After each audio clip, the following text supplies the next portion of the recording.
Welcome back to Dronacharya IAS YouTube channel. I'm Dr. Daman Benipal and you're watching Daily Editorial Analysis. Well, आज इस video lecture में हम एक important issue discuss करने वाले हैं which relates to internal security.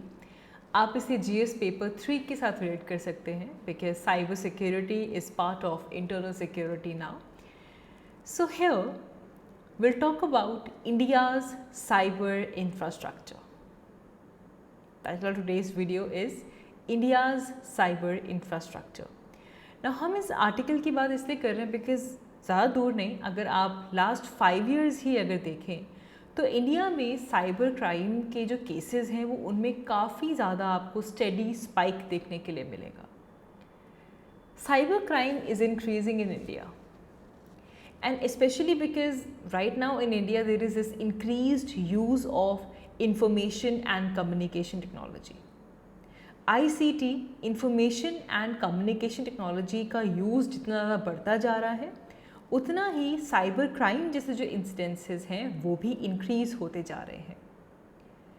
However ये जो इंक्रीज़ है ये बहुत ही अलार्मिंग ट्रेंड हमें शो कर रहा है बिकॉज राइट नाउ अगर हम देखें तो हमारी जो इन्फोर्समेंट एजेंसीज़ हैं उनकी कैपेसिटी जिसके साथ कि वो ये साइबर क्राइम से जुड़े जो केसेस हैं उनको इन्वेस्टिगेट कर पाएँ, these are limited right now.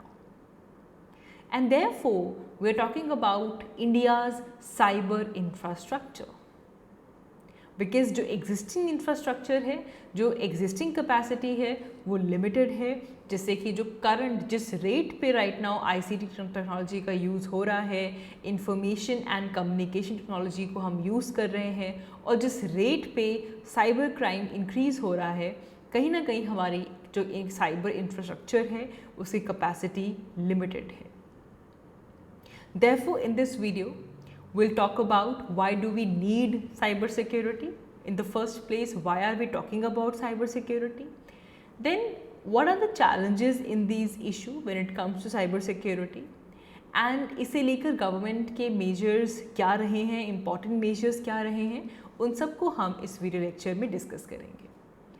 So this is your one-stop solution when it comes to cyber security and the need of the cyber infrastructure in India. So let's begin with the first part of it, that is the need for cyber security. Now right now we are seeing even अगर आप national crime records bureau के accordingly भी देखें तो जो cyber attacks हैं इनका number लगातार इंक्रीज़ कर रहा है. If we go by the data तो 2016 में 16 से लेकर उस टाइम पे 12,317 केसेस रजिस्टर्ड थे in terms of cyber crime and 2020 तक हम 12,000 से इंक्रीज़ करके 50,000 केसेस का जो मार्क है उसे क्रॉस कर चुके हैं. 2016 में सिर्फ 12,000 केसेस ऑफ साइबर क्राइम, लेकिन 4 सालों में 12,000 से ये 50,000 का जो मार्क है उसे क्रॉस कर जाता है. ऑल्सो अगर हम 2021 की बात करें तो one of the 4 Indian organizations they suffered the ransomware attack, and this was higher the global average of 21%. तो डेफिनेटली यहाँ से हमें एक चीज़ क्लियर हो गई कि जब हम इंडिया की बात कर रहे हैं so the number of cyber attacks in India are definitely increasing. फिर यहाँ पे कोविड का रोल भी इम्पॉर्टेंट हो जाता है बिकॉज वी सी दैट कि पोस्ट कोविड जो डिजिटल यूजेज है वो काफ़ी ज़्यादा इंक्रीज़ हुई है. Covid kind of promoted digitalisation and now we are seeing that every critical infrastructure is getting digitized and this is happening at a very fast way. चाहे financial services हों इनकी digitalisation हो रही है, बैंक्स की बात हो, पावर सेक्टर की बात हो, मैन्युफैक्चरिंग सेक्टर की बात हो, न्यूक्लियर पावर प्लांट्स की बात हो. So all of these critical infrastructures they are getting digitized especially after post COVID, and therefore the threat about the cyber crime that are increasing. अब यहाँ पे एक टर्म और इम्पोर्टेंट हो जाती है which is called as cyber terrorism, very important term, cyber terrorism. क्या होता है cyber terrorism? Basically if there is a premeditated and politically motivated attack against a particular information or the computer system, computer programs, which results into violence. And this move was premeditated, it was a politically motivated attack जिस cyber crime की वजह से ultimately violence create होता है, that is called as cyber terrorism. ये एक बड़ा challenge है। Along with this, now we need to protect our critical sectors. As we are seeing कि currently we are in that era, we are in that age where different sectors are getting interconnected, and this interconnectedness of these various sectors are also increasing day by day. So if there is proliferation of entry point into the internet, it can have an amplified impact. Now we are seeing that we're very soon gonna adopt 5G, and the proliferation of the entry points into internet, they're also increasing. So therefore the need to save our critical sectors, that is also important. Because if we talk about 2020 itself, तो 2020 के first 8 months में 6.97 lakh cyber security incidents report किए गए थे, which is nearly equivalent to previous 4 years combined. पिछले 4 साल के cases को अगर मिला लें, उतने कम से कम पहले 8 महीनों में आ गए थे। And this is according to the information which was reported by the this Indian Computer Emergency Response Team. And the local, state and central government, they are maintaining the huge amount of confidential data. हमने हमारी last video में इसको discuss किया था। We talked about data gathering in our recent video. And वहाँ पे भी हमने ये देखा कि yes, there are so many, local agencies, state agencies, central government agencies who have this huge amount of confidential data which relates to our country, which relates to our citizens, be it geographical, military or any kind of strategic asset. So therefore we need to protect our critical sectors. Also if we talk about critical sectors की बात हो गई, अब अगर हम individual level पे बात करें तो जो फोटो, जो वीडियोस या फिर कोई और पर्सनल इन्फॉर्मेशन कोई इंडिविजुअल शेयर करता है किसी भी सोशल नेटवर्किंग साइट पे, that can be used इनएप्रोप्रिएटली by others, and इससे सीरियस और लाइफ थ्रेटनिंग इंसिडेंट्स भी हो सकते हैं। तो इंडिविजुअल लेवल पे भी हमें साइबर सिक्योरिटी की ज़रूरत है। अच्छा, बिजनेसेस के लिए तो और भी ज़्यादा, बिजनेसेस में, कंपनीज़ में तो और भी ज़्यादा डाटा होता है, उनके सिस्टम्स को लेकर सारी इन्फॉर्मेशन उनके पास होती है। तो अगर कोई साइबर अटैक होता है, it can lead to the loss of competitive information. कोई उनका पेटेंट था, कोई उनका ओरिजिनल वर्क था, वो लूज़ कर सकते हैं। There could be loss of employee, there could be loss of employees' personal data, private data, and this could be in the complete loss of public trust. एक organisation की integrity में सबसे बड़ा इम्पॉर्टेंट रोल होता है public trust, and it can lose that as well. So all these points are basically showing us why do we need cyber security. But then we have challenges. Like first challenge is that we do not have any separate procedural code when it comes to investigating the cyber offense or computer related offense. We do not have a separate procedural code for it. अब क्योंकि जब हम बात करते हैं इन तरह के cases में, तो यहाँ पे हमारे पास आते हैं electronic evidences, and electronic evidences are different in nature. जो ट्रेडिशनल क्राइम्स होते हैं, ट्रेडिशनल क्राइम्स के जो evidences they are different, but cyber crime में इलेक्ट्रॉनिक एविडेंसेस जनरेट होते हैं. So it laying down under the standard of uniform procedure कि उसी तरीके से इलेक्ट्रॉनिक एविडेंसेस को हम आप डील करेंगे, तो ये एक हल्का सा मिसमैच हो जाता है. We need a uniform procedure when it comes to dealing with electronic evidences. So we need a separate procedural code when it comes to investigating the cyber offenses, the computer related offenses, जहाँ पे आपके पास electronic evidences हैं. तो पहला point तो ये है. अब इसी के साथ साथ we have the shortage of technical staff. There have been the half-hearted efforts done by the states जिसमें वो टेक्निकल स्टाफ को रिक्रूट करते हैं for investigating the cyber crime, but the reality is that we have shortage of technical staff. एक regular police officer जिसका academic background humanities के साथ है, how they will be able to understand the nuances of working of computer. Internet किस तरह से work करता है, कंप्यूटर के क्या न्यूएंसेस हो सकते हैं, how can a regular police officer investigate it.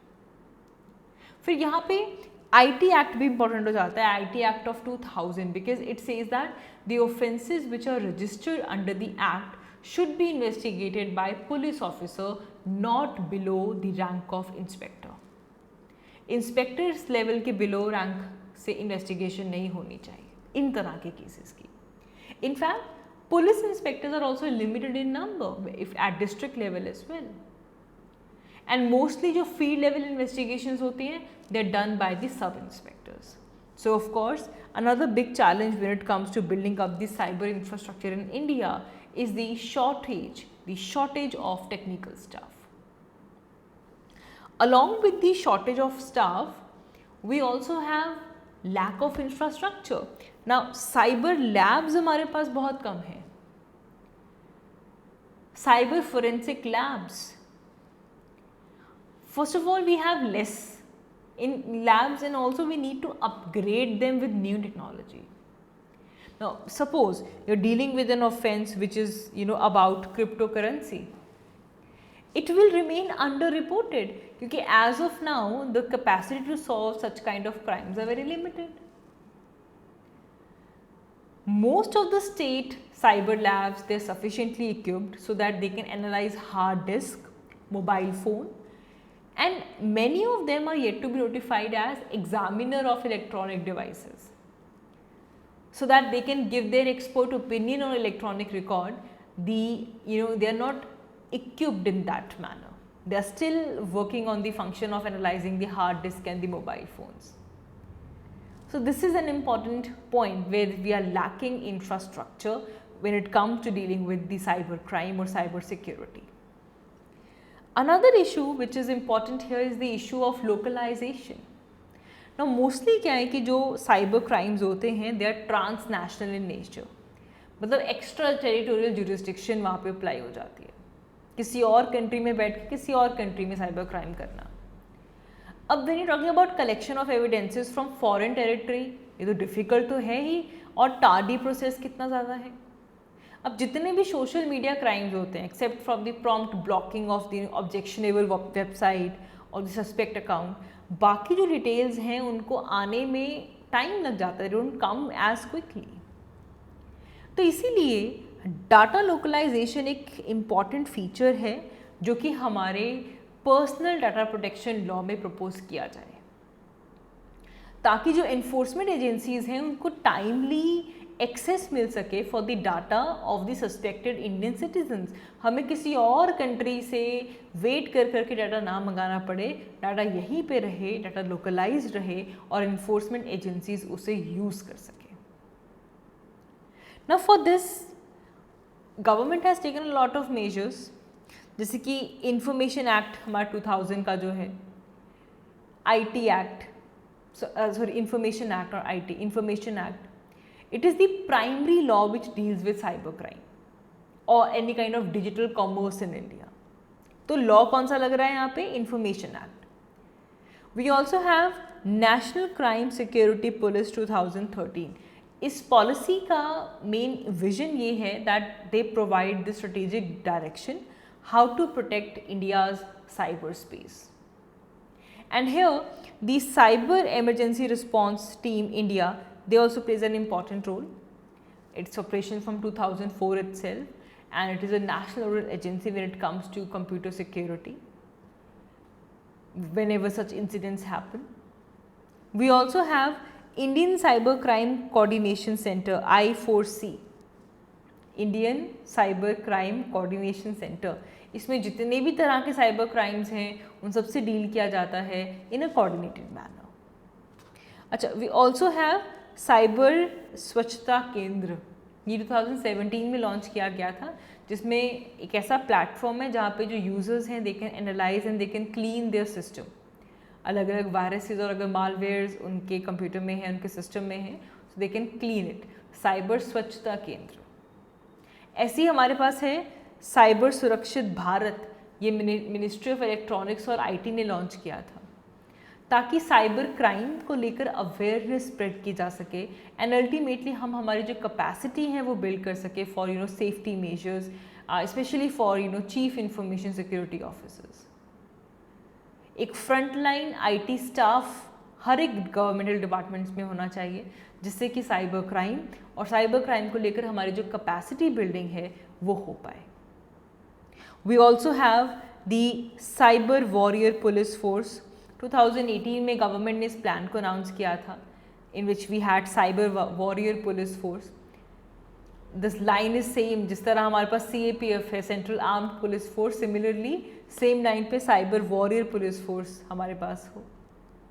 And then the cyber crime prevention against women and child scheme.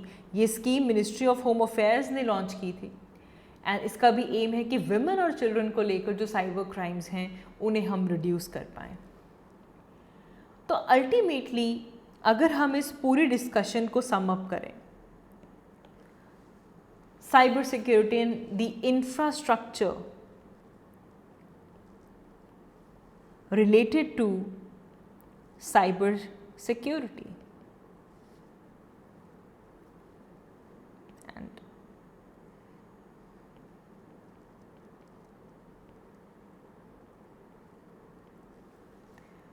the first thing which is important here, that is building capacity. That is to build capacity. There is this urgent need कि हमें हमारी जो capabilities हैं उन्हें बढ़ाना होगा. We need to build the capacity, जिससे कि जो infrastructure testing है, application है, equipment है, इन सबको हम बढ़ा पाएँ. Along with this, we also need human resource. We also need human resource. We need to immediately shift our attention towards human resource development, जिससे कि जो नंबर ऑफ एक्सपर्ट्स हैं जो कि इस तरह के साइबर सिक्योरिटी से इशू से मैनेज कर सकते हैं, उनका नंबर इंक्रीज़ हो सके. हमें इस एरिया में रिसर्च एंड डेवलपमेंट की फील्ड में इन्वेस्टमेंट करनी होगी ताकि और इनोवेटिव टेक्नोलॉजीज़ आ सकें, जिससे कि हम साइबर सिक्योरिटी थ्रेट्स से उनको एड्रेस कर पाएँ. On the same line, there should be the policy and the governances. India की पॉलिसी और गवर्नेंसेस भी इसी तरह से होनी चाहिए. There should be the robust policy for it. There should be effective implementation of it. And जो भी ड्यूटीज हैं, जो भी रिस्पॉन्सिबिलिटीज हैं, they should be defined clearly. If they will be defined clearly, that will lead to smooth functioning and better coordination between different departments and stakeholders. Along with it, we'll also need awareness. इस issue को लेकर awareness बहुत ज़रूरी है. हमें periodically awareness campaigns organise करने होंगे. Government भी करती है, बिग प्राइवेट ऑर्गेनाइजेशंस भी करते हैं, ताकि जो the people they are aware of the cyber security threats. And also, it is very important that when you are fighting against the cyber crime, cyber security, we need to strengthen the private partnership. जो public private partnership है, हमें इसे भी strengthen up करना होगा. So by these measures, we can definitely move, we can definitely build the infrastructure for cyber security in India. So that is all for this video. आज की इस video के लिए इतना ही. Thank you so much for watching. I will see you all in my next one. Thank you.